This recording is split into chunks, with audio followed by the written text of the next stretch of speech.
أعوذ بالله السميع العليم من الشيطان الرجيم من نفخه وهمزه ونفثه بسم الله الرحمن الرحيم وصلى الله على سيدنا محمد ختم النبيين وإمام المرسلين وعلى آله وأصحابه أجمعين رب اشرح لي صدري ويسر لي أمري واحلل عقدة من لساني يفقه قولي في هذا الموضوع.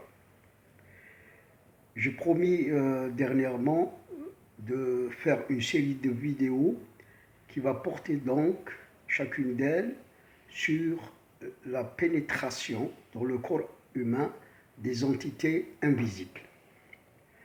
Dans la vidéo précédente, j'ai parlé des 7 entités environ qui peuvent donc pénétrer le corps. Aujourd'hui, nous allons aborder la question de la pénétration du djinn dans le corps humain.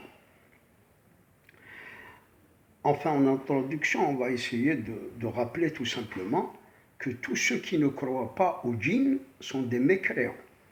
Parce que tout d'abord, Dieu le stipule dans le Coran, il a même fait descendre une sourate qui s'appelle Sourate el-Djinn, et Dieu dans le Coran a dit aussi qu'il n'a créé les djinns et les hommes que pour l'adorer, pour le connaître et l'adorer. Dans un autre verset, Dieu subhanahu wa jalla yaqul بعد أعوذ بالله السميع العليم من الشيطان الرجيم خلق الإنسان من صلصال كالفخار وخلق الجان من مارج من نار صدق الله العظيم. Et dans un autre verset, Dieu dit qu'il a même donc une fois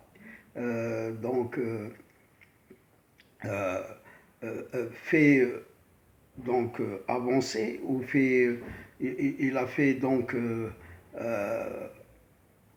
rapprocher de notre prophète Mohammed un groupe de djinns pour écouter le Coran.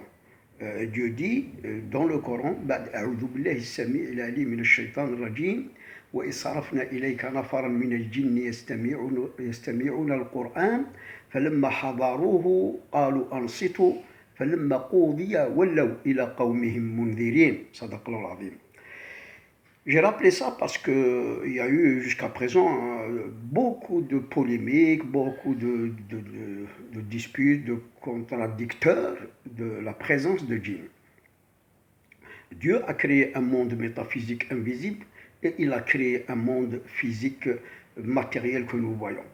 Nous, les êtres humains, avons été créés à partir de terre et d'eau, qui sont des matières donc physiques, visibles, alors que le djinn et les anges ont été créés d'une autre source. Les anges ont été créés à partir de la lumière et les djinns ont été créés à partir du feu et d'air. Le feu et l'air sont des choses immatérielles. Les gens qui ne croient pas, c'est très simple, il faut leur rappeler que l'air qui existe, l'oxygène dans l'air, etc., existe bien, mais nous ne le voyons pas. Comme aussi l'électricité qui donc se déplace dans les fils, dans les fils de bronze, et que nous ne la voyons pas. C'est une énergie qui d'ailleurs marche dans des fils solides, dans des fils de fer. Réellement, la question qui se pose, c'est que comment que le djinn, qui a une forme, attention, qui est un corps subtil, il est d'énergie, il est énergétique, et il a plusieurs formes, il y a plusieurs catégories, etc. Toutefois, aujourd'hui, ce n'est pas notre sujet, c'est surtout, donc, dans sa nature, il est énergie. Il a une forme, il a même une intelligence, il a même des instincts, il a des émotions, il a peur, il aime les choses, etc., etc. C'est pratiquement beaucoup de qualités qu'il a qui ressemblent à ceux de l'être humain. Mais ils sont à un degré un peu moindre surtout concernant l'intelligence, quoique ces affects, etc., peuvent être très forts aussi. Donc nous avons dit qu'il est donc comme l'air et que nous ne le voyons pas, et il ne faut pas s'étonner que donc ces matières métaphysiques, ces corps subtils, métaphysiques, invisibles, énergétiques, peuvent bien pénétrer dans les corps denses, dans les corps massifs, etc. Nous avons cité donc l'air il pénètre dans notre corps. Donc, comme aussi l'eau pénètre dans le sable, hein, pénètre dans la terre, comme le feu aussi pénètre dans les braises, il est à l'intérieur, et c'est quelque chose d'immatériel. Comme aussi, nous pouvons citer, nous l'avons cité, l'électricité qui est une énergie et qui se déplace dans un fil solide, le fil de fer.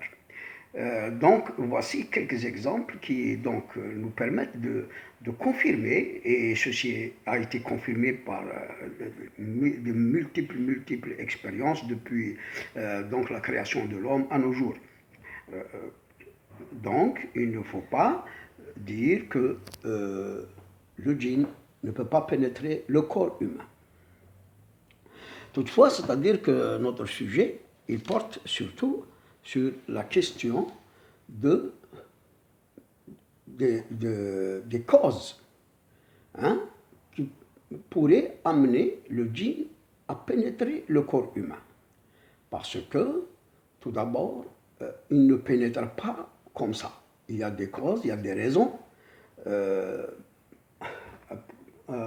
y a des raisons qui poussent et qui donc poussent le djinn à pénétrer le corps humain. La première des raisons, c'est surtout quand ces djinns sont sous le pouvoir d'un sorcier et que le sorcier voudrait les envoyer pour donc posséder ou envoûter un être humain. Et d'autres djinns, c'est quand ils sont donc rattachés à une sorcellerie qu'ils doivent servir. Alors là, ils peuvent donc, avec ces causes, ces ordres de sorciers, pénétrer le corps humain. La deuxième cause et la deuxième raison, c'est surtout les questions de vengeance. C'est quand un être humain, par exemple, comme ça, par hasard, tue l'un de leurs progénitures. Et par exemple, il a marché dessus, ou il a jeté une grande pierre dessus, ou il a jeté de l'eau bouillante sur eux. Et alors, ses parents et ses proches vont se venger. Et généralement, là, c'est un cas très très grave. Généralement, ils vont le faire souffrir vraiment beaucoup, et même parfois, il arrive à le tuer.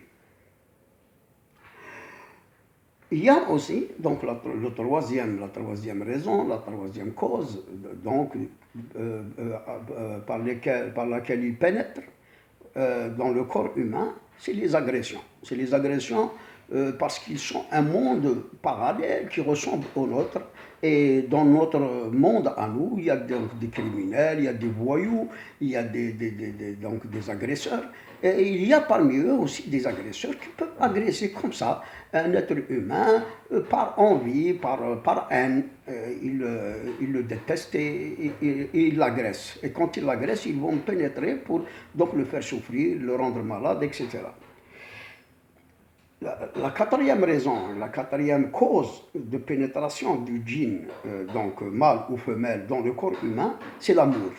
C'est quand un djinn donc, tombe amoureux d'une femme ou une djinniya, donc tombe amoureuse d'un homme. Alors, et ceci pour des désirs généralement sexuels. Le cas quand c'est un homme qui tombe amoureux, on en parle des cas d'incube. Et il y a aussi le contraire, c'est quand c'est la femme qui tombe amoureuse. Là, il y a même des mariages qui ont eu dans le temps. Et on dit même que la reine de Saba, son père était marié à une djinniya. Donc, c'est une femme qui est née d'un couple donc, dont le père était humain et la mère était une djinniya. Il y a un cinquième cas, donc une cinquième raison, une cinquième cause, c'est que celui qui est pénétré facilement par des djinns, c'est qu'il sort d'un arbre généalogique dont les parents ont eu des pactes avec des djinns. Il y a eu des mariages, des pactes, des unions dans le passé, et donc la progéniture de ces grands-parents ou ancêtres se reproduit dans leurs enfants de génération en génération. Et d'ailleurs, chez nous, ici, on les appelle le marabtin, donc des marabouts. Et là, ils ont des pactes et des liens qui ont été donc contractés par leurs ancêtres. Et les djinns peuvent pénétrer leur corps. Et il y a des cas ici différents, parce qu'il y a les djinns musulmans, il y a les djinns saints, il y a les djinns lumineux, etc. Et il y a les djinns pervers, les djinns mécréants, les djinns idolâtres, les djinns juifs, les djinns chrétiens, etc. Dans toutes les confessions. Voilà donc pratiquement les cinq situations où le djinn pourrait, plutôt, c'est pas les situations, c'est plutôt les raisons et les causes qui peuvent être la cause de la pénétration d'un djinn dans le corps humain. Mais maintenant, c'est que ce n'est pas facile parce que l'être humain est protégé par plusieurs anges. C'est des centaines d'anges que protège l'être humain. Et l'âme humaine, l'énergie de l'âme humaine dans le corps, donc ne permet pas réellement à ces entités de pénétrer. C'est pour ça que d'ailleurs, tous les chercheurs, et même dans notre expérience, nous avons confirmé ceci, c'est qu'il n'y a que 4 situations. D'ailleurs, et ces 4 situations sont absolument nécessaires pour permettre la pénétration du djinn dans le corps. La première, c'est que lors d'une grande peur, d'une torpeur par exemple, là, effectivement, même scientifiquement, ceci est prouvé, c'est que l'énergie de celui qui a une grande peur descend au plus bas et que son âme devient plus faible et que c'est ce moment-là que le djinn choisit pour pénétrer le corps, soit s'il sert une sorcellerie, ou qu'il est envoyé par un sorcier, ou qu'il veut se venger, etc. La deuxième, c'est presque la même chose, mais c'est le contraire, c'est la grande joie. C'est quand pratiquement on perd la raison, on perd le contrôle, la lucidité, et donc c'est toute l'énergie de l'être est donc emportée par cette joie, ce qui permet aussi dans ces situations au djinn de pénétrer le corps humain. La troisième, c'est les cas où la personne est obsédée, trop amoureuse, trop passionnée par quelque chose, et que son cœur pratiquement est emporté totalement par cette chose qu'il aime. Alors là aussi, donc l'énergie spirituelle, l'énergie de l'homme, donc est emportée par donc cet amour et la porte pourrait s'ouvrir effectivement pour que le djinn pénètre facilement ce corps. La quatrième aussi, c'est quand l'homme est trop distrait, la distraction. Il est distrait, donc pris par des choses, pris par des choses qu'il ne perd pas. Et il oublie d'être vigilant, d'être éveillé.